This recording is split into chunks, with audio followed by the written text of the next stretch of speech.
तो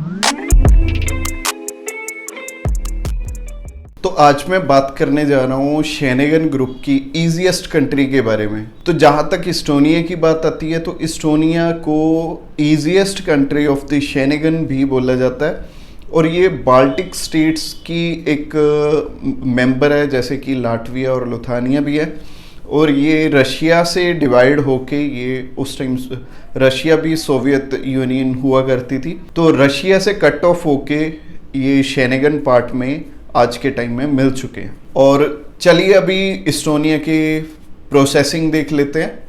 इस्टोनिया की प्रोसेसिंग बहुत सिंपल है और जैसे कि मैंने आपको बोला कि ये वीज़ा लेना बहुत आसान है इस्टोनिया का, तो रियलिटी इसकी ये है कि इस्टोनिया में बहुत कम लोग अप्लाई करते हैं एंड जो भी पर्सन इस्टोनिया में अप्लाई करते हैं उनका ऑलमोस्ट वीज़ा आ जाता है।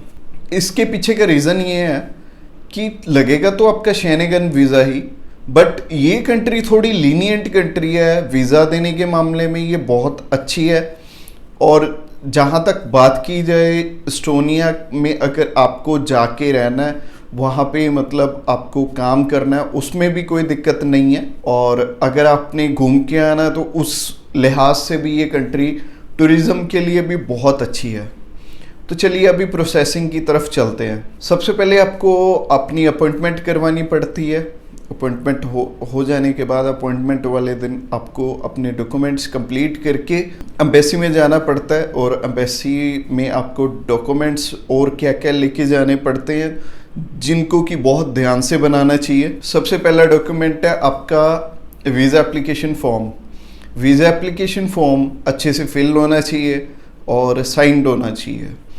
जहाँ तक बात की जाए वीज़ा एप्लीकेशन फॉर्म, अगर आप फर्स्ट टाइम फिल कर रहे हैं या फिर मतलब अगर आपने किसी न किसी प्रोफेशनल की हेल्प ले ली ऑलरेडी तो ठीक है। अगर खुद फिल कर रहे हैं तो बहुत ध्यान से फिल करना पड़ेगा आपको, क्योंकि एक छोटा सा रीज़न, मतलब एक छोटी सी गलती आपकी रिफ्यूज़ल का रीज़न बन सकती है। तो इसी वजह से हमें थोड़ा ध्यान से अप्लाई करना पड़ेगा जब भी हम अप्लाई करेंगे इस्टोनिया का। ईजीएस्ट कंट्री तो है बट इस मामले में वो बिल्कुल लीनियंट नहीं है। अगर आपकी प्रोफाइल में कोई कमी होने लगी तो वो आपका रिफ्यूज़ भी कर सकते हैं।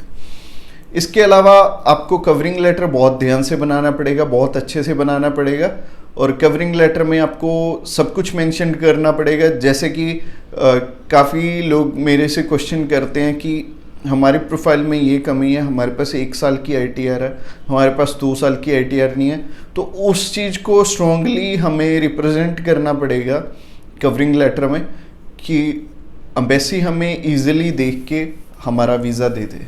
और जहाँ तक इस्टोनिया की बात है, एम्बेसी तो लीनियंट है ही है, बट हमें भी अपनी तरफ से कोई गलती नहीं करके चलनी।